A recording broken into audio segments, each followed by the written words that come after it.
Picture this. You're holding your smartphone, that miracle of modern computing that can calculate pi to a million digits in seconds. Now imagine someone telling you that 20,000 years ago, while your ancestors were supposedly just learning to sharpen sticks, someone was already doing advanced mathematics. You'd probably laugh, right? Well, get ready to eat that laugh, because in 1960, deep in what's now the Democratic Republic of Congo, archaeologists pulled something out of the ground that shouldn't exist. A baboon's fibula, about as long as your hand, covered in deliberate notches that would make modern mathematicians sweat. This is the Ishango bone, and before you roll your eyes thinking this is another ancient alien situation, let me stop you right there. This is real. This is verified. And this is about to make you question everything you thought you knew about when humans got smart. So before we dive into this mathematical rabbit hole, smash that like button if you enjoy having your mind thoroughly blown, and let me know in the comments what year you think humans invented math. Trust me, you're about to be way off. Now grab something to write with, maybe a sharp stick if you're feeling authentic, dim those lights, and let's travel back to a time when the smartest person on Earth might have been carrying around a dead baboon's leg bone as a calculator. You're standing on the shores of Lake Edward 20,000 years ago. The air is thick with moisture, and you can hear hippos grunting in the distance. This isn't the Africa you see in nature documentaries. This is the late Pleistocene, and you're surrounded by megafauna that would make a lion look like a house cat. The ground beneath your feet is volcanic soil, rich and dark, and somewhere nearby, a group of humans is gathered around something special. They're not painting cave walls or making crude tools. They're doing math, advanced math. The kind of math that we like to think wasn't invented until the ancient Greeks came along and claimed they figured everything out. But here's the thing about the Ishango bone that nobody tells you. It wasn't found alone. It was discovered with other artifacts, tools and evidence of a sophisticated settlement. These weren't cavemen. These were engineers, astronomers and mathematicians living in what archaeologists now call the Ishango civilization. And they left us a message, carved into bone, that we almost threw away because we were too arrogant to recognize genius when we saw it. The bone itself sat in a Belgian museum for years. Museum visitors walked past it every day, probably thinking it was just another artifact from primitive people. Some decorative trinket, maybe a tally stick for counting animals. Nobody bothered to really look at those notches, to count them, to see the pattern hiding in plain sight. It took a mathematician, not an archaeologist, to finally crack the code. And when they did, when they finally understood what they were looking at, it changed everything we thought we knew about human intelligence, because those notches weren't random, they weren't decoration, they were deliberate, calculated, and they followed rules that wouldn't be formally written down for another 18,000 years. Let me paint you a picture of how wrong we've been. You know how in school they taught you that agriculture started around 10,000 years ago? That writing began in Mesopotamia around 3200 BCE. That complex mathematics emerged with the Babylonians. Yeah, well, the Ishango bone just lit all those textbooks on fire and danced on the ashes. Because what we're looking at here is evidence that somebody 20 millennia ago was tracking lunar cycles, understanding prime numbers, and possibly even doing multiplication tables on a baboon bone with a rock, while dodging saber-toothed cats. Comment below if you're starting to feel a little inadequate about struggling with your times tables in 3rd grade. The person who made this bone, let's call them the Ishango mathematician, wasn't just counting on their fingers. They were observing patterns in nature, recognizing mathematical relationships, and recording them in a way that would survive 20,000 years. Think about that for a second. Most of us can't even find a pen that works after a month, and this person created a mathematical record that outlasted entire civilizations. The bone has 3 columns of notches, and each column tells a different story. The first column has groups that add up to 60. The second column contains prime numbers between 10 and 20. The third column seems to track lunar phases. This isn't coincidence. This is design. This is intention. This is someone saying, hey future humans, we were a lot smarter than you're going to give us credit for. And the craziest part, we almost missed it entirely. Jan de Henselen, the Belgian geologist who discovered it, initially thought it was just a tally stick, like marking days or counting animals. It wasn't until Alexander Marshak, an American researcher, got his hands on it that anyone realized what they were really looking at. Marshak spent months studying those notches under a microscope, and what he found sent shockwaves through the archaeological community. The notches weren't made all at once. They were made over time, with different tools, suggesting this was a working document, not a one-time creation. Someone was using this bone regularly, updating it, refining it. This was their smartphone, their computer, their Google Calendar all rolled into one, and it worked. For 20,000 years, it kept working, preserving information that predates every civilization you've ever heard of. Now you might be thinking, okay, but maybe it's just a coincidence. Maybe we're seeing patterns where there aren't any. That's what skeptics said too. Until they looked closer, until they realized that the mathematical relationships on this bone are too precise, too deliberate to be accidental. The probability of randomly creating these specific groupings of prime numbers, of hitting these exact lunar calculations, is so astronomically small that you'd have better odds of winning the lottery while being struck by lightning while finding a 4-leaf clover. The Ishango bone isn't just telling us that ancient humans could count, it's telling us they could think abstractly, recognize patterns, and encode complex information.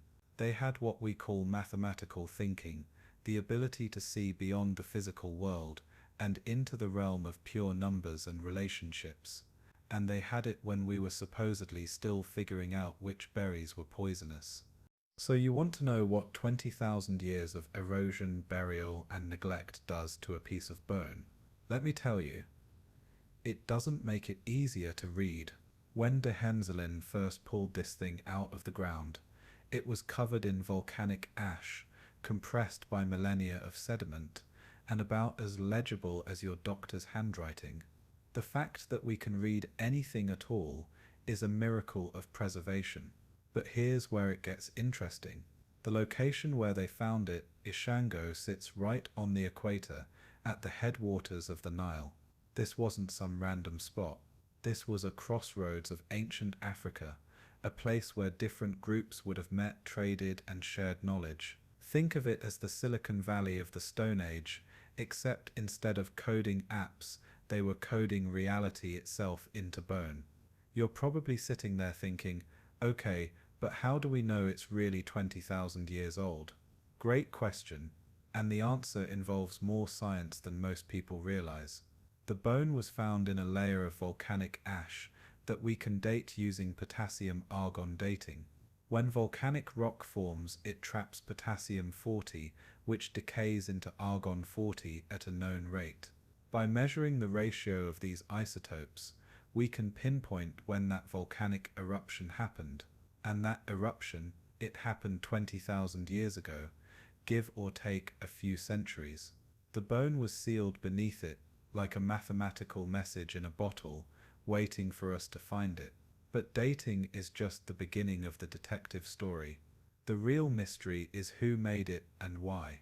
The Ishango people weren't just mathematicians, they were survivors living in one of the most challenging environments on Earth.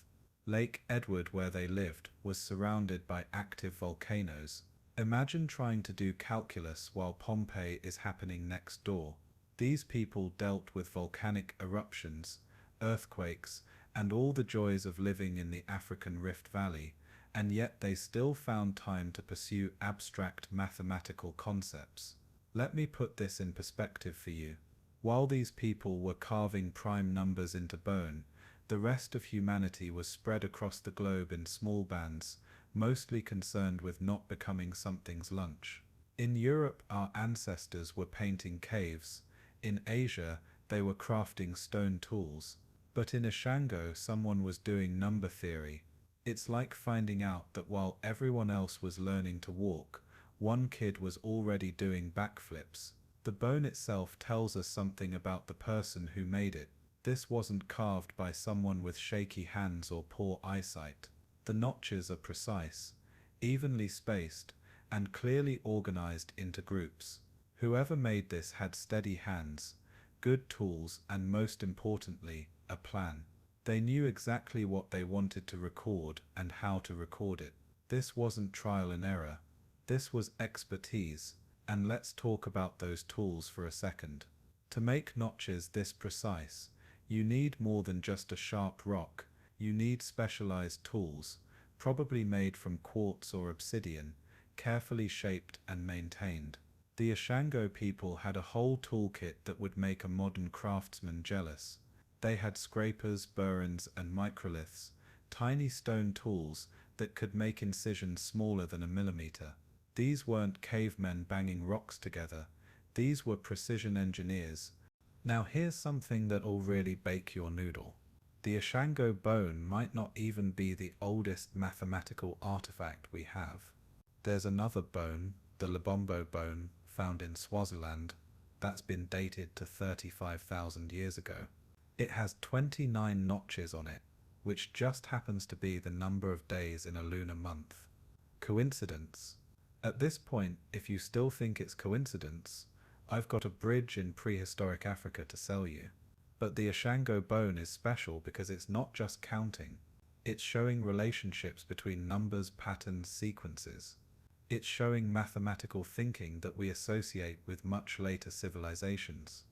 The ancient Egyptians, who everyone credits with early mathematics, were still 15,000 years in the future when this bone was carved.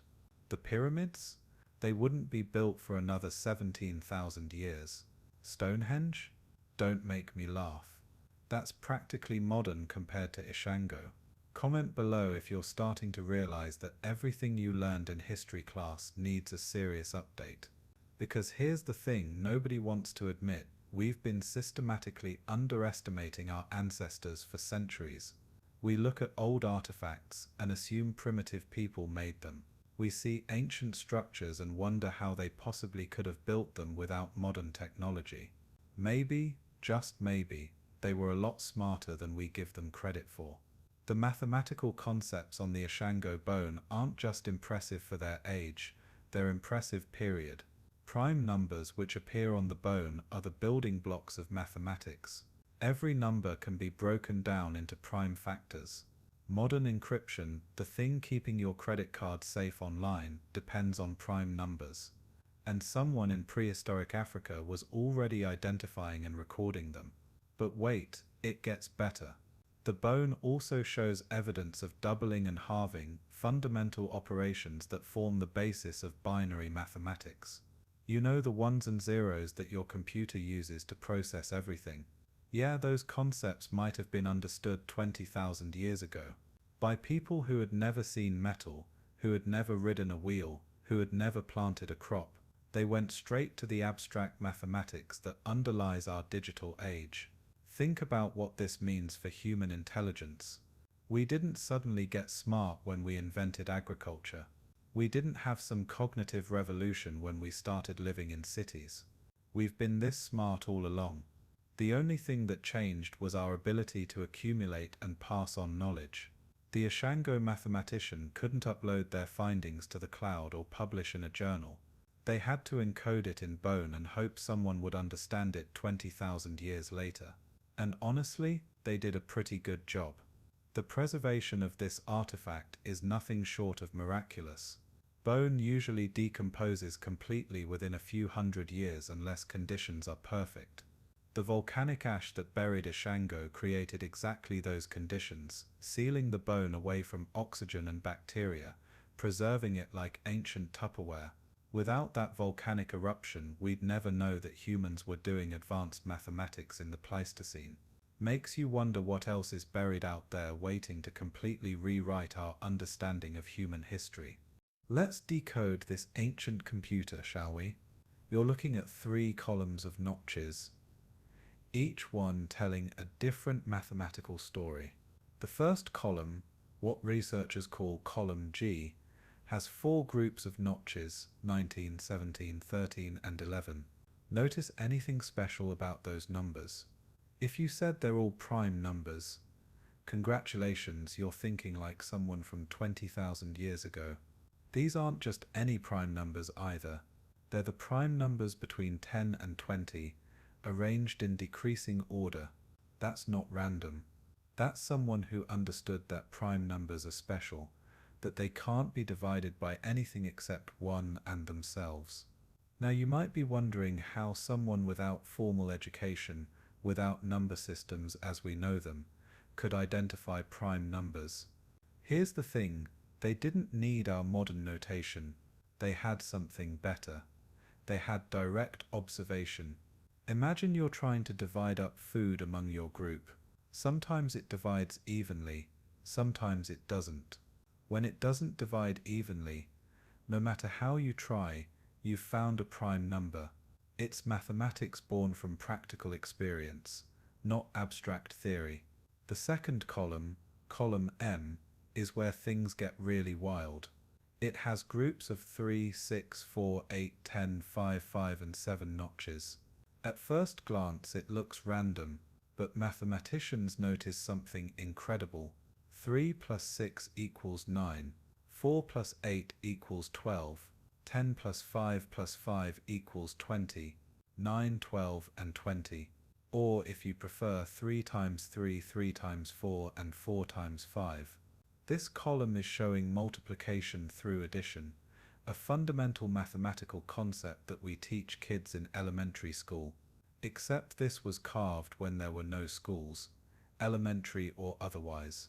But here's the kicker. Add up all the notches in this column, and you get 48. Add up all the notches in column G, and you get 60. Both of these are highly composite numbers, meaning they have lots of factors. 48 can be divided by 2, 3, 4, 6, 8, 12, 16, and 24. 60 can be divided by 2, 3, 4, 5, 6, 10, 12, 15, 20, and 30. These aren't random totals. These are numbers that would be incredibly useful for dividing resources, organizing groups, or tracking time. The third column, column D, has groups of 11, 13, 17, and 19 notches. Look familiar? It should. It's the same prime numbers as column G, but in increasing order instead of decreasing. But there's more. 11 plus 13 equals 24. 17 plus 19 equals 36. And 24 plus 36 equals 60, the same total as column G. This isn't just counting. This is showing mathematical relationships, symmetries, patterns. It's showing that the person who made this understood that numbers have properties beyond just their quantity. Now let me blow your mind a little more. Some researchers have suggested that the bone might be tracking lunar cycles. The lunar month is about 29.5 days. If you look at the groupings on the bone, you can find ways to add them up to get close to this number. For example, 11 plus 13 plus 5 equals 29. Coincidence? Maybe. But when you have this many mathematical coincidences on one artifact, you start to wonder if coincidence is really the right word. But wait, there's more. As they say in those infomercial things your parents used to watch, the Ishango Bone might also be one of the world's first calendars. Think about it. If you're living 20,000 years ago, knowing when the seasons change isn't just useful, it's survival. Knowing when animals migrate, when certain plants fruit, when the rains come, That's the difference between thriving and dying, and the moon. The moon is nature's clock, visible to everyone, everywhere, every night, weather permitting. Some researchers have proposed that the bone is tracking 6 lunar months. Count up all the notches, and you get 168. Divide that by 6, and you get 28, pretty close to the lunar month. Or maybe it's tracking the lunar phases. The groups of notches could represent the waxing and waning of the moon, a natural rhythm that humans have observed since we first looked up at the night sky.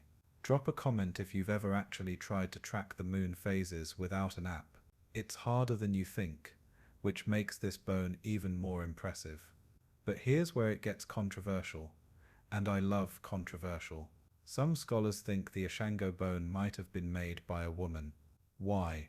Because one interpretation of the notches suggests they could be tracking menstrual cycles. The average menstrual cycle is 28 days, suspiciously close to the lunar month. In many cultures, women were the keepers of calendrical knowledge, tracking both lunar and biological cycles.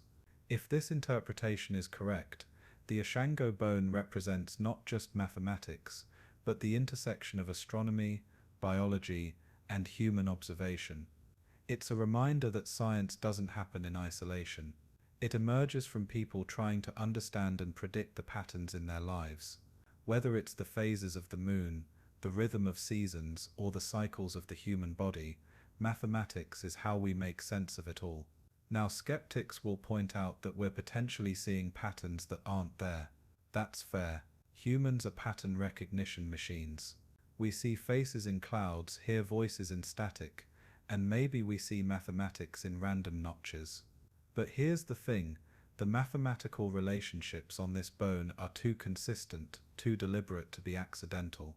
If you randomly carved notches into a bone, what are the odds you'd accidentally create multiple columns of prime numbers? What are the odds those columns would add up to highly composite numbers? What are the odds you'd encode what appears to be multiplication tables? The odds are so astronomical that it's actually more reasonable to believe this was intentional. The person who made this bone wasn't just randomly marking time, they were encoding mathematical knowledge, preserving it in the most durable medium they had. Bone lasts longer than wood, longer than leather, longer than most stones in that volcanic environment. They chose their medium carefully, just like they chose their numbers carefully. This wasn't a rough draft or a doodle. This was the final version, the published paper, the mathematical treatise of its time, and it worked. 20,000 years later, we're still reading it, still learning from it, still arguing about what it means. If that's not successful scientific communication, I don't know what is. You want to know the most mind-blowing part about the Ishango bone? It might not be unique. Let that sink in for a moment. This mathematical artifact that completely reshapes our understanding of prehistoric intelligence might have been common, like finding out that smartphones existed in ancient Rome, but we only found one. Archaeological sites are like crime scenes where 99% of the evidence has been destroyed by time. For every artifact we find, thousands, maybe millions, have been lost to erosion, decay, or simply being in the wrong place at the wrong time. The Ishango bone survived because it got lucky, buried by volcanic ash in just the right conditions. How many other bones, pieces of wood, or leather with mathematical notations have turned to dust over the millennia? Think about your own life for a second. How many calculations have you done on napkins, receipts, or random pieces of paper that ended up in the trash? Now imagine archaeologists 20,000 years from now trying to piece together our mathematical knowledge from the few pieces of paper that somehow survived. They'd probably think we were idiots who could barely count. The Ishango people might have had an entire mathematical tradition that we're only seeing the tiniest glimpse of. They might have had schools, or at least elders who passed on mathematical knowledge. They might have had specialized mathematicians, people whose job it was to track time, predict seasons, and solve numerical problems for the community. We're looking at one bone and trying to reconstruct an entire civilization's intellectual life. It's like trying to understand Shakespeare from a single sonnet, or judging all of human music from one Beatles song. Let me paint you a picture of what life might have been like for the Ishango mathematician. You wake up before dawn because artificial light hasn't been invented yet, and you need to make the most of daylight. Your first task is checking your astronomical observations. Did the moon move as you predicted? Are the stars in the right position? You make a small notch on your bone, adding to the pattern you've been building for months. Your community depends on you. You're the one who knows when the rains will come, when certain animals will migrate, when it's safe to travel. You're not just keeping track of time, you're predicting the future.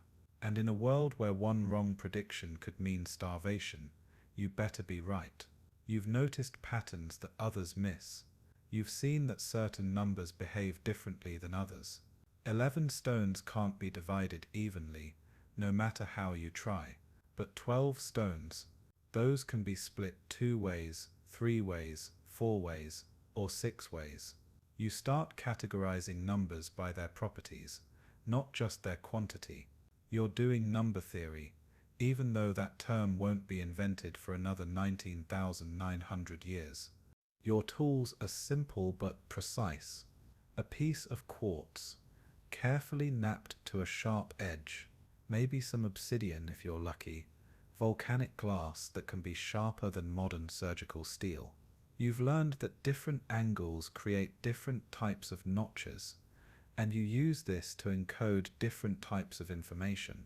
Deep notches for important numbers, shallow ones for subdivisions. It's a code that you hope someone will understand, even if you're not around to explain it. The bone you're working on isn't your first attempt. You've made mistakes before, carved the wrong number, miscounted a cycle. But bone is precious, especially from larger animals, so you can't afford many mistakes. Each stroke of your tool is deliberate, considered. You're not just recording, you're creating something meant to last. You've taught others your system, or at least tried to. Some get it immediately, understanding the elegance of prime numbers, the rhythm of multiplication. Others struggle, unable to see beyond simple counting. You wonder if this knowledge will survive after you're gone, if someone will continue your work. Spoiler alert, they didn't, or at least we haven't found evidence that they did. The Ishango tradition seems to disappear after this period, lost to time or disaster. But here's a thought that should keep you up at night. What if the Ishango bone isn't even the most advanced mathematical artifact from this period? What if it's just the one that survived? Imagine if somewhere buried under millennia of sediment, there's a bone with calculus on it, or geometric proofs, or astronomical calculations that would make NASA jealous. We assume technological and intellectual progress is linear, that we're always getting smarter. But what if intelligence is more like a wave, with peaks and valleys? What if the Ishango civilization was one of those peaks, a moment of brilliant insight that was lost and had to be rediscovered thousands of years later? Comment below if you think we might have lost more knowledge than we've gained over human history. Because here's another uncomfortable truth. The Ishango bone was discovered in 1960, but it took until the 1970s for anyone to realize what it really was. For over a decade, one of the most important mathematical artifacts in human history sat in a museum, misunderstood and underappreciated. How many other artifacts are sitting in museums right now, waiting for someone to realize their true significance? How many times have we literally held evidence of advanced ancient knowledge in our hands and not recognized it? The Ishango bone forces us to confront our assumptions about progress, intelligence, and the capabilities of our ancestors. It tells us that mathematical thinking isn't a modern invention, but a human universal, something that emerges whenever people start looking for patterns in the world around them. Whether you're in prehistoric Africa or modern Manhattan, the human brain wants to count, to categorize, to find meaning in numbers. Let's talk about what happened after the discovery, because this is where the story gets properly wild. Jean de Heinzelin finds this bone in 1960 during an excavation that was supposed to be routine. He's looking for fossils, maybe some stone tools, the usual archaeological stuff. Instead, he pulls out what will become one of the most controversial artifacts in mathematical history. But he doesn't know that yet. To him, it's just a notched bone, probably a tally stick. He catalogues it, ships it back to Belgium, and moves on to the next dig. The bone ends up in the Royal Belgian Institute of Natural Sciences in Brussels, where it sits in a drawer, not on display, not being studied, just sitting there like the world's most important mathematical document that nobody knows is important. Museum workers probably walked past it every day, having no idea they were passing by evidence that would rewrite textbooks. It takes over a decade for someone to really look at those notches. Alexander Marshak, the guy who finally cracked the code, wasn't even a mathematician or an archaeologist originally. He was a journalist who became obsessed with prehistoric notation systems. Sometimes it takes an outsider to see what the experts miss. Marshak spent months studying the bone under microscopes, measuring each notch, analyzing the cut marks. And here's what he found that everyone else missed. The notches were made with different tools at different times. This wasn't carved all at once. Someone returned to this bone repeatedly, adding to it, refining it. It was a living document, constantly updated. Think about what that means. This wasn't a one-time art project or a decorative piece. This was a working tool, something used regularly over weeks, months, maybe years. The Ishango mathematician wasn't just recording numbers, they were building a database, accumulating knowledge over time. When Marshak published his findings, the archaeological community lost their collective minds.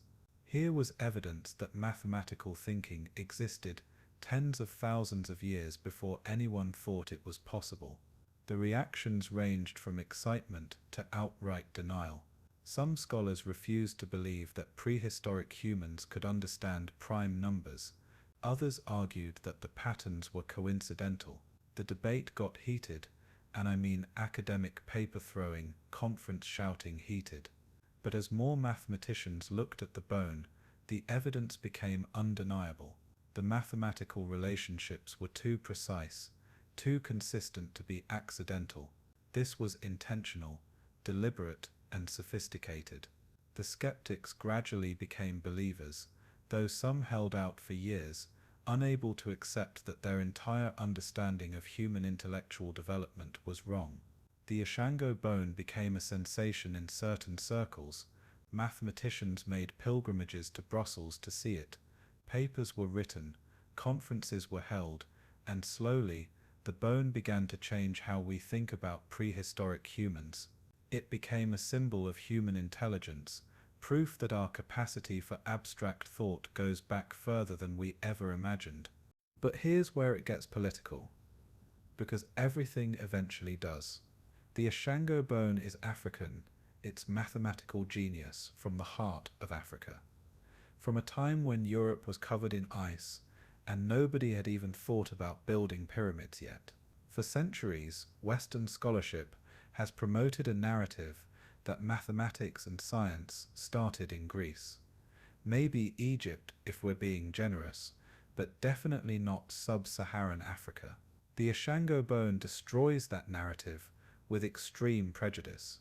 It says, hey, while your ancestors were huddling in caves, mine were doing number theory. You can imagine how well that went over in certain academic circles. Suddenly, African scholars had proof that Africa wasn't just part of mathematical history. It might be where mathematical history began. The bone became a symbol of African intellectual heritage, appearing on Congolese currency and becoming a source of national pride. Belgium, which colonized the Congo and took many of its artifacts, including the Ishango Bone, found itself in an awkward position.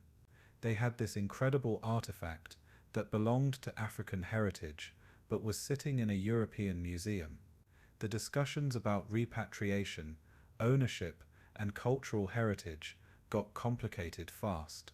Drop a comment about whether you think ancient artifacts should stay in the museums that study them or be returned to their countries of origin. It's a debate that's still raging today. Meanwhile, the bone kept revealing secrets. In the 1990s, new microscopic analysis showed even more complexity in the notch patterns.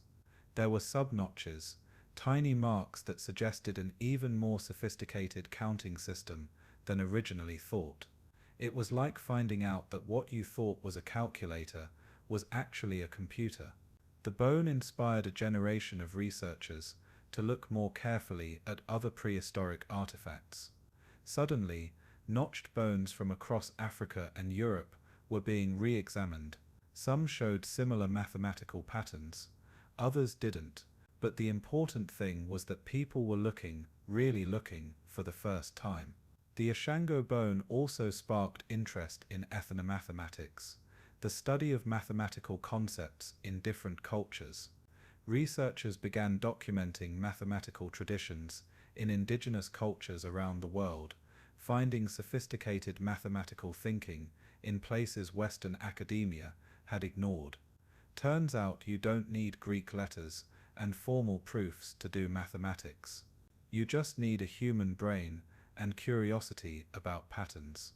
Today, the Ishango bone is recognized as one of the most important mathematical artifacts ever discovered. It's been featured in documentaries, inspired art projects, and even has its own website. There's an Ishango Prize for Mathematics in developing countries. The bone has gone from museum draw curiosity to international symbol of human intelligence. But we're still learning from it. Every few years, someone notices a new pattern, a new mathematical relationship in those notches. It's like the bone keeps teaching us, revealing new layers of complexity as our own mathematical understanding grows. Maybe that's the real genius of the Ishango mathematician. They created something that would keep teaching for 20,000 years and counting. You know what's really going to mess with your head? The Ishango bone might be evidence of humanity's first mathematical crisis. Stay with me here. Imagine you're living 20,000 years ago and you've discovered that numbers have patterns, that mathematics can predict natural phenomena. You can tell your tribe when the rains will come, when animals will migrate. You're basically a wizard, but then something goes wrong. Maybe a volcanic eruption throws off your calculations. Maybe climate change, and yes, it happened back then too, makes your predictions fail. Suddenly the mathematics you trusted doesn't match reality anymore. Your community loses faith in your numbers. This might be why the Ishango mathematical tradition seems to disappear. It's not that they forgot how to do math.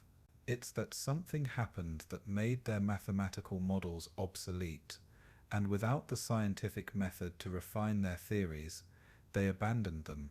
Think about it.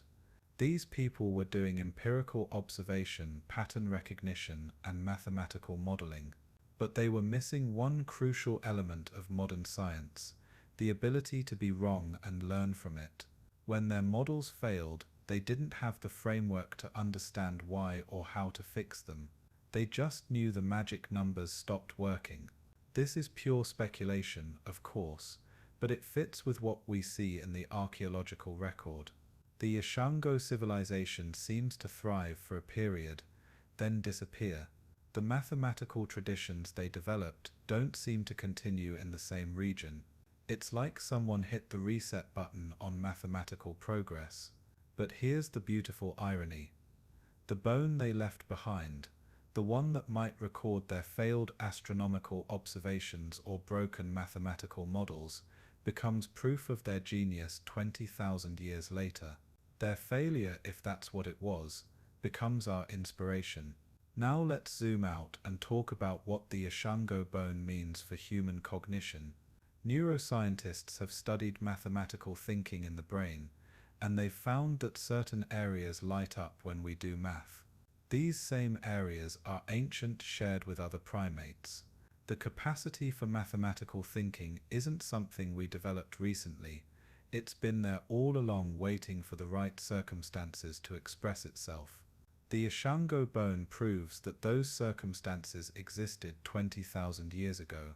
Whatever combination of leisure time, social complexity, and environmental pressure existed at Ishango, it was enough to spark mathematical thinking.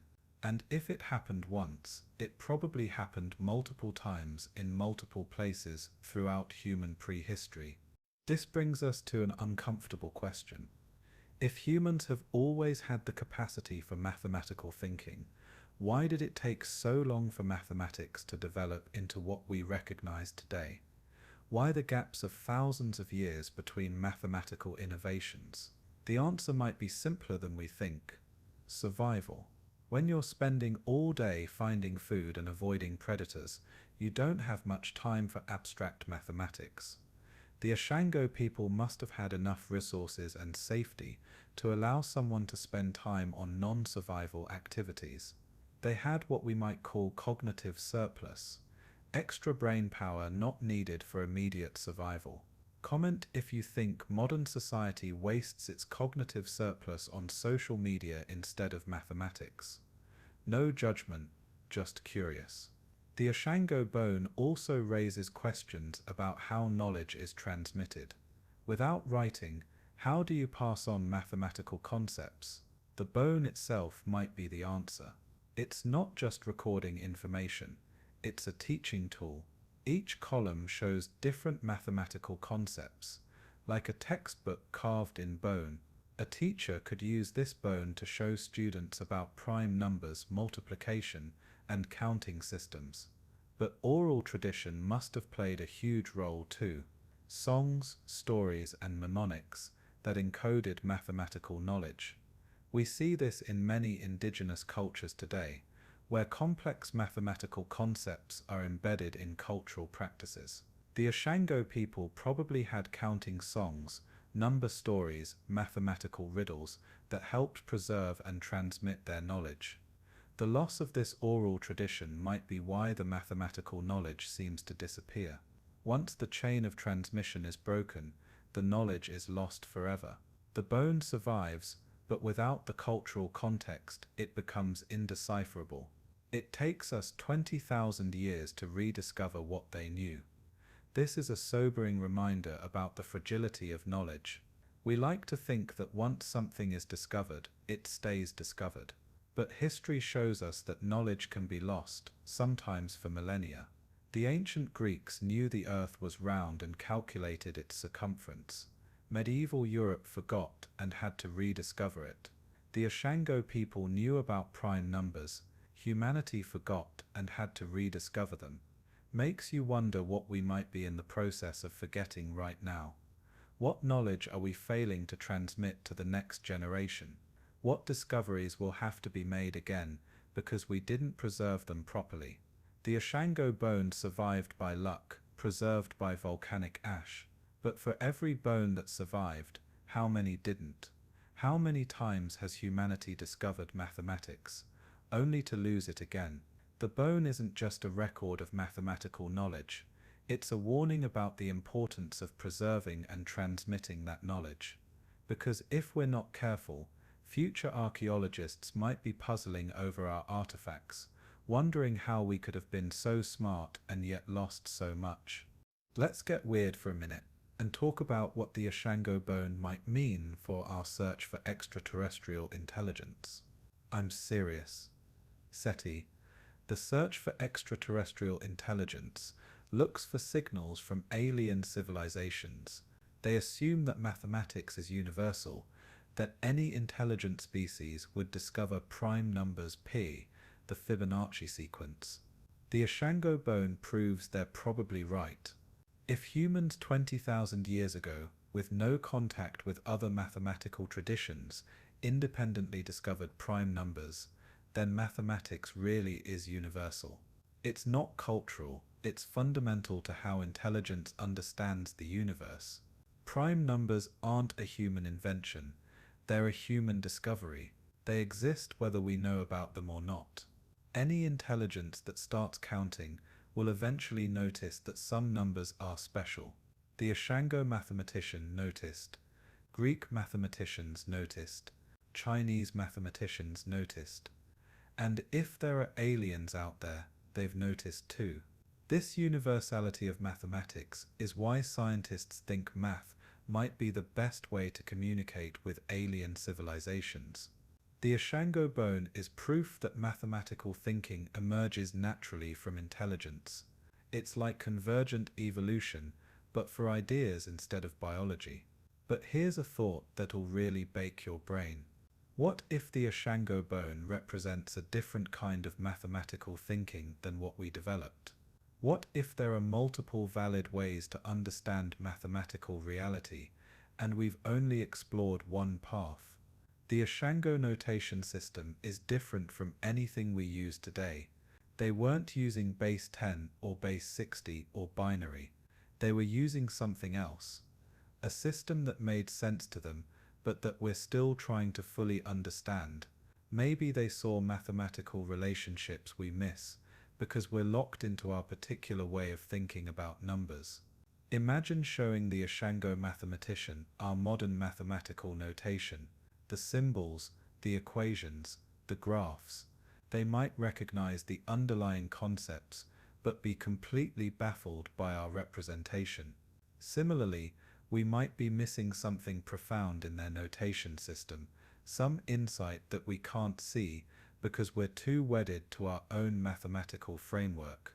This isn't just philosophical navel-gazing. Different mathematical frameworks can lead to different insights. The Indians invented zero, which revolutionized mathematics.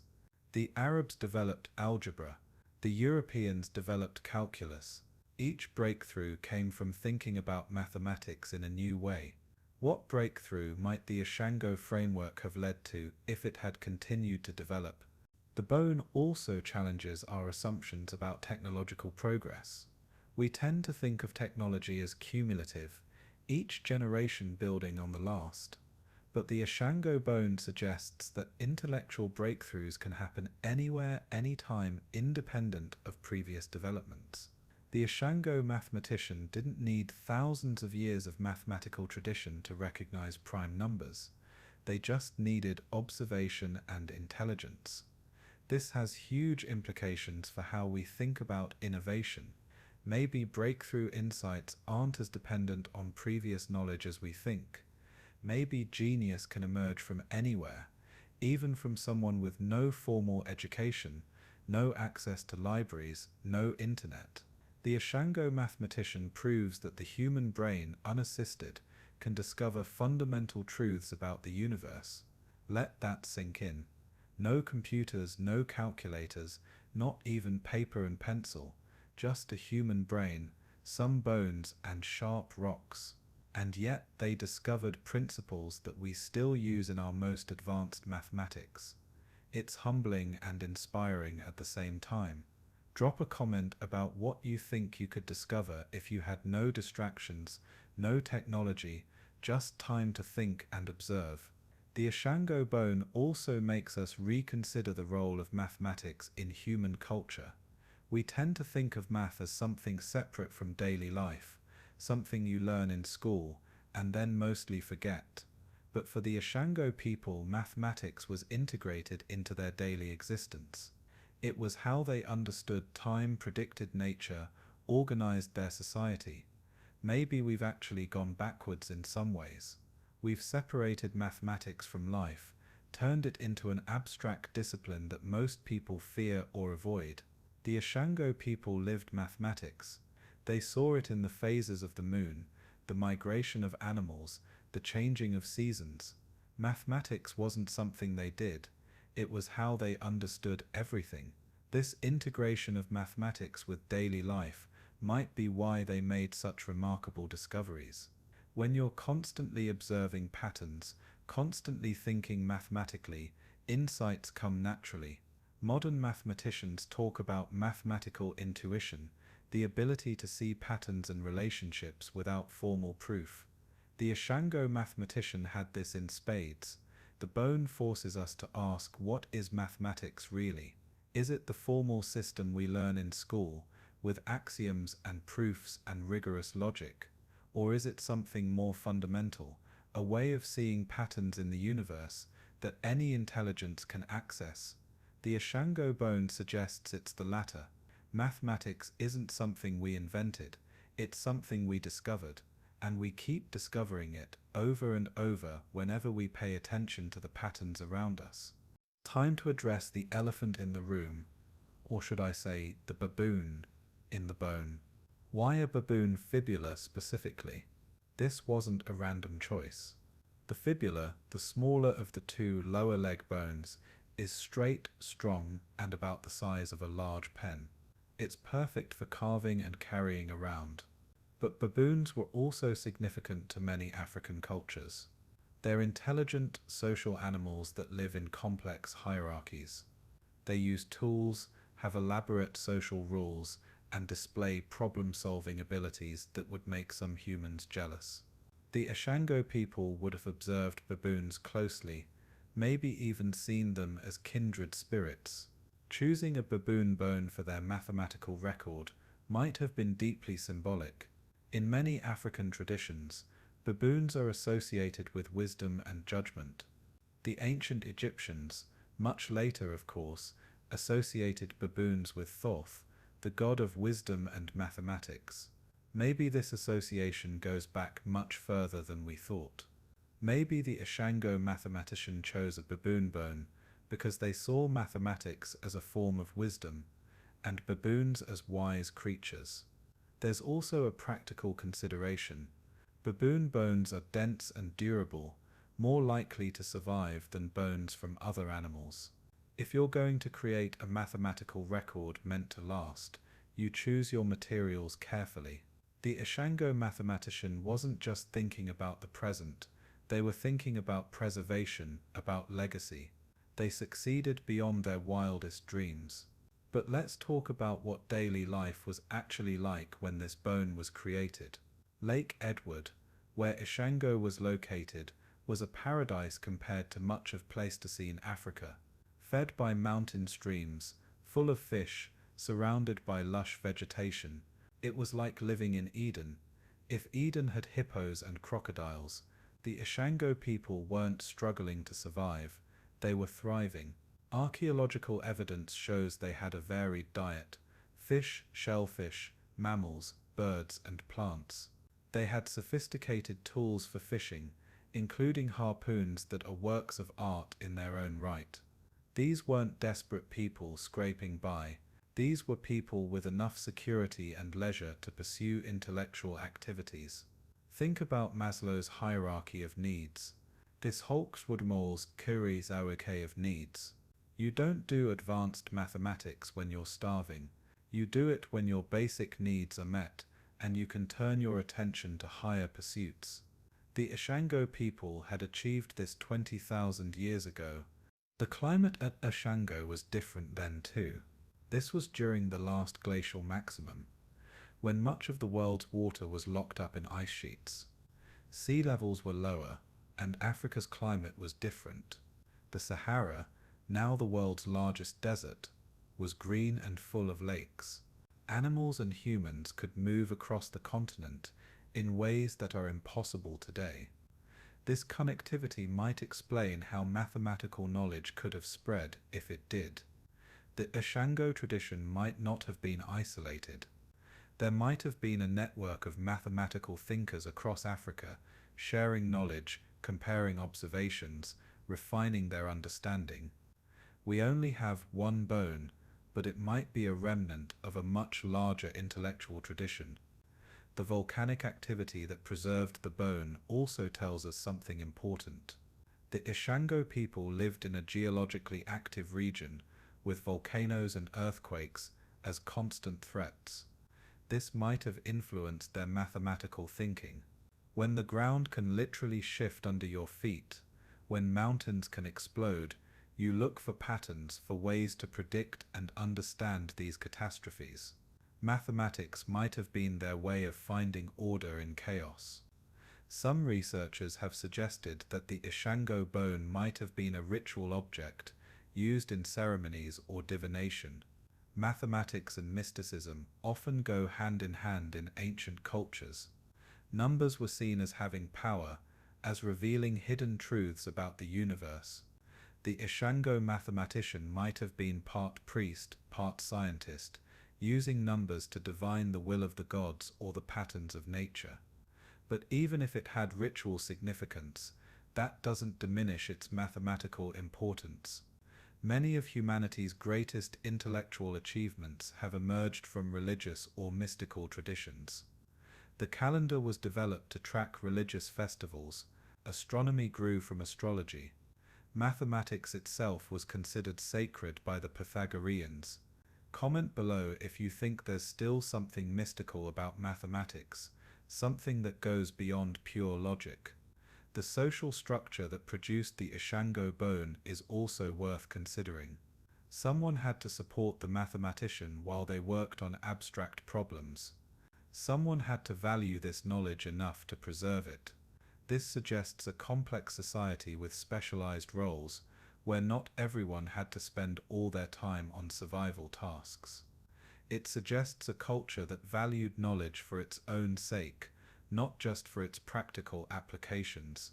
That's a level of sophistication we don't usually associate with the Pleistocene. Let's talk about what happened to the mathematical knowledge after Ishango.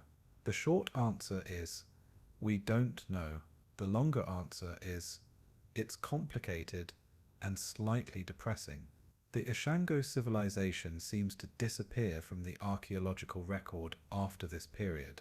Maybe they migrated, maybe they were wiped out by natural disaster, maybe they just slowly declined, but their mathematical tradition doesn't seem to continue in the same region. The next clear evidence of mathematical thinking in Africa comes much later. Thousands of years later, in ancient Egypt and Nubia, did they independently rediscover what the Ishango people knew? Or was there some thread of continuity, some oral tradition that preserved fragments of this ancient knowledge? We'll probably never know for sure. But here's what we do know. Mathematical knowledge has been discovered and lost multiple times throughout human history.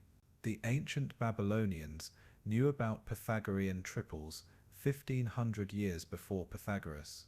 The Maya independently developed the concept of zero. Chinese mathematicians discovered Pascal's triangle centuries before Pascal. The Ishango bone fits this pattern. It shows that mathematical insights can emerge anywhere, anytime, when conditions are right. But it also shows how fragile these insights are. Without a way to preserve and transmit knowledge reliably, each generation risks losing what the previous one discovered. This is why writing was such a game changer for human civilization. Once we could record knowledge in a form that didn't depend on human memory, we could build on previous discoveries instead of constantly rediscovering them. But the Ishango people didn't have writing. They had bones and oral tradition, and when their civilization ended, most of their knowledge ended with them, except for this one bone that somehow survived 20,000 years to tell us their story. Think about the odds of that. This bone had to be carved, used, and then buried in exactly the right conditions. It had to survive earthquakes, floods, and countless other natural disasters. It had to be found by archaeologists who recognized it as something worth preserving, and then it had to be studied by someone who could recognize the mathematical patterns. If any of those steps had failed, we'd never know that humans were doing advanced mathematics 20,000 years ago. The discovery of the Ishango bone has inspired archaeologists to look more carefully at other ancient artifacts, and they found more evidence of prehistoric mathematics.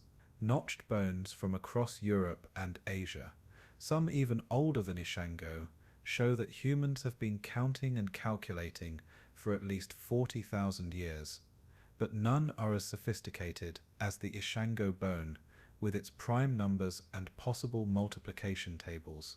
This raises an interesting question. Was the Ishango mathematician a unique genius, a prehistoric Einstein who saw patterns nobody else could see, or were they part of a tradition, building on generations of mathematical thinking that we haven't found evidence of yet? I lean towards the latter. Genius rarely emerges from nothing. Even Einstein built on the work of previous physicists. The Ishango mathematician probably learned from others, maybe improved on their methods, and created this bone as their contribution to an ongoing tradition. But where are the other bones? Where are the earlier, cruder attempts at mathematical notation? Maybe they used materials that didn't survive. Wood, leather, or even drawings in sand. Maybe the Ishango bone is the only survivor of a rich mathematical tradition that used mostly perishable materials. Or maybe the other bones are still out there, waiting to be discovered. Africa is vast, and we've only excavated a tiny fraction of potential archaeological sites. Every year, new discoveries push back the dates of human achievements. Maybe tomorrow someone will find a 50,000-year-old bone with calculus on it. Wouldn't that be something? The Ishango bone has also changed how we teach mathematics. Some educators use it to show that mathematics isn't just a Western or modern invention. It's a human universal that emerges from any culture that starts observing patterns. This can be particularly powerful for students from non-Western backgrounds who might feel like mathematics is foreign to their heritage. The Ishango bone says no, mathematics belongs to all of us. It's our shared human inheritance. Drop a comment if you think the Ishango bone should be taught in every math class, because honestly, how can you teach the history of mathematics without mentioning the oldest mathematical artifact we have? The bone also reminds us that mathematics isn't just about abstract symbols and equations, it's about understanding patterns in the real world. The Ishango mathematician wasn't doing mathematics for its own sake, they were trying to understand and predict natural phenomena. Their mathematics had immediate practical applications. Maybe that's a lesson for modern mathematics education. Instead of starting with abstract concepts, maybe we should start with patterns in nature, the way the Ishango mathematician did.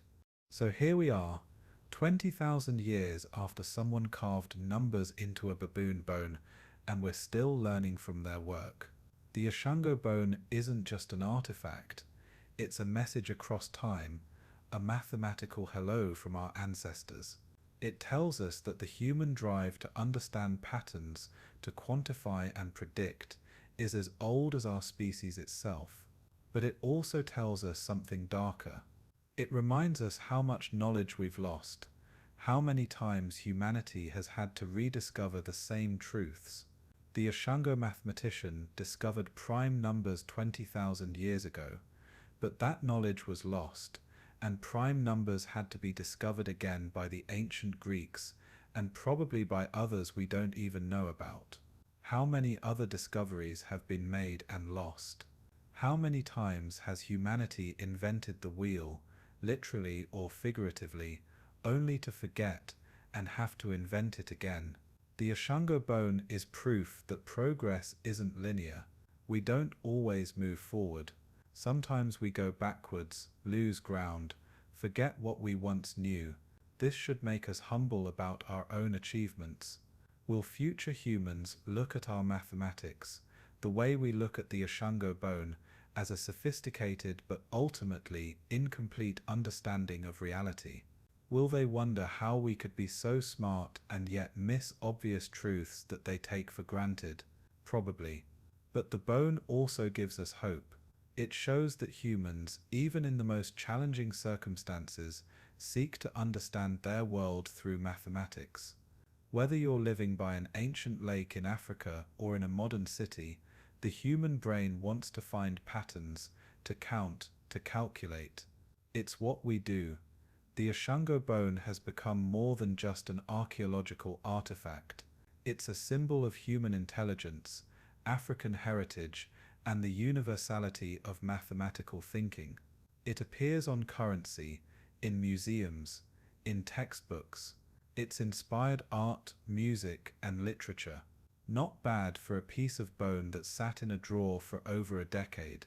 But perhaps the most important legacy of the Ishango bone is how it's changed our understanding of human intelligence. We used to think that complex thinking was recent, that our ancestors were simple, primitive.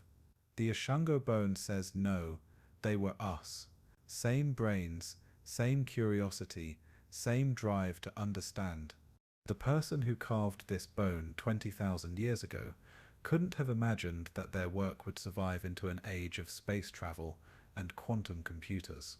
They couldn't have known that their mathematical observations would be studied by scholars on every continent, that their bone would become one of the most famous artifacts in mathematical history. But maybe they hoped, maybe they carved those notches with the same impulse that makes us send golden records into space or bury time capsules. The desire to say we were here, we thought about things, we discovered truths about the universe. The Ishango bone is their message to us, and we've finally learned how to read it. So what's the takeaway from this 20,000-year-old computer? First, never underestimate human intelligence, no matter how far back you go. Second, knowledge is fragile and needs to be preserved and transmitted carefully. Third, mathematics isn't modern or Western or academic. It's human, emerging wherever people start paying attention to patterns. And finally, maybe most importantly, the Ishango bone reminds us that we're part of a long tradition of humans trying to understand their world through numbers. The person who carved this bone was doing the same thing that modern physicists do when they work out equations for quantum mechanics, or cosmologists do when they calculate the age of the universe. They're all part of the same human project, using mathematics to decode reality. Comment below what you think future humans will discover about mathematics that we haven't figured out yet. Because if the Ishango bone teaches us anything, it's that there's always more to discover, and sometimes the biggest revelations come from the most unexpected places. The next time you're struggling with a math problem, remember the Ishango mathematician, working by firelight 20,000 years ago, discovering prime numbers with nothing but a bone and a sharp rock. If they could do that, what excuse do we have? The Ishango bone still works, in a sense. It still teaches, still computes, still reveals mathematical truths. It's a 20,000-year-old computer that never needs updating, never crashes, and runs on no power except human curiosity. That's a pretty good design if you ask me. So here's to the Ishango mathematician, whoever they were. Thanks for the message. We finally got it, only 20,000 years late. Better late than never, right? And to everyone watching, remember you're carrying around the same basic brain that discovered prime numbers 20,000 years ago. What patterns will you discover? What messages will you leave for the future? The story of mathematics didn't start with the Greeks or the Babylonians, or even the Ishango bone. It started the first time a human looked at the world and noticed a pattern, and it continues every time one of us does the same. So go forth and find patterns. The Ishango mathematician would be proud.